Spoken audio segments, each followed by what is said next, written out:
It has been over 7 months since the mass shootings that targeted Muslim worshippers in Christchurch, New Zealand, killing more than 50 people. Responses have varied. Among them were outpourings of unity and solidarity from political and faith leaders, articulated in vocabularies more religious, interfaith, or political. For some, such expressions sound too much like hollow talk. What is needed is political action, not words, prayers or symbolic actions, which seem too ineffective. There were also responses that sought explanation and subsequently a source of blame. A notable one of these has been media or politicians' lack of recognition and action on discourses of Islamophobia. Amongst inspirations cited by the attacker was Oswald Mosley, a 1930s British fascist leader, and the person from history closest to my own beliefs.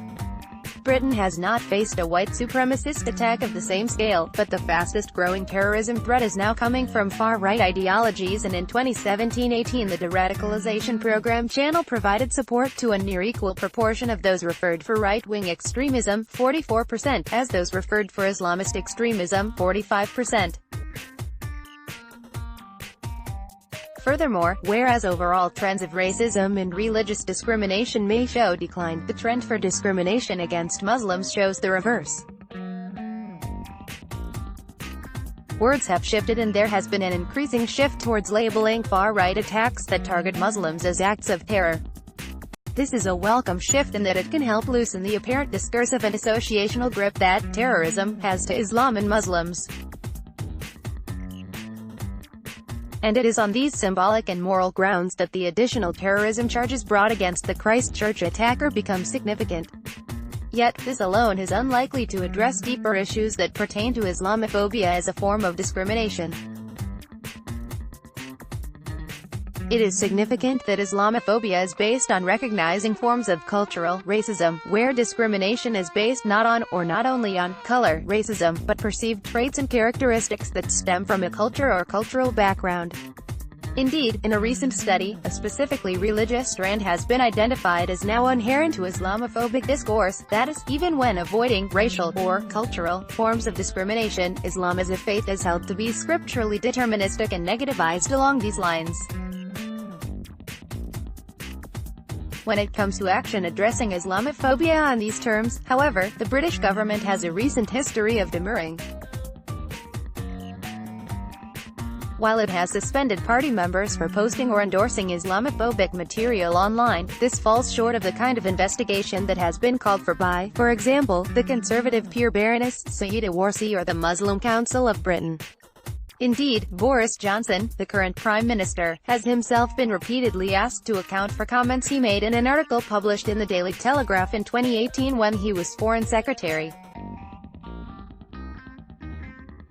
In the article, Mr. Johnson referred to women who wear the niqab or burqa as oppressed and said they resemble letterboxes and bank robbers, defending his views on grounds of liberal free speech.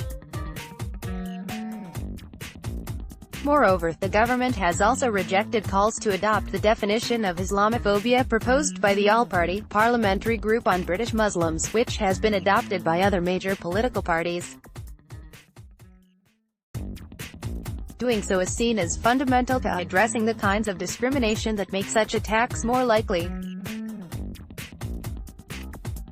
That is to say that the government lacks words as well as actions. Lack of a definition of Islamophobia holds back action, and a lack of will to adopt a definition indicates a lack of will on action. Words have substance, and whatever the precise relation between a word and action, there is no doubt that both are necessary. There is a further point here related to free speech, especially to the claimed liberal right to unreservedly criticize religion.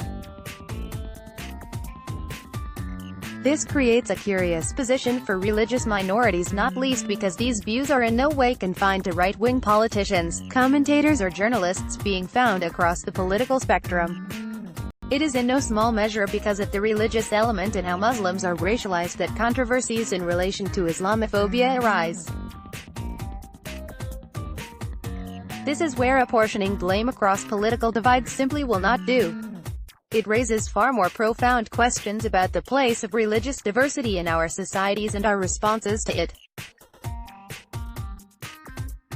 In this light, two responses to Christchurch bear a final comment, one articulated as prayer, the other more political.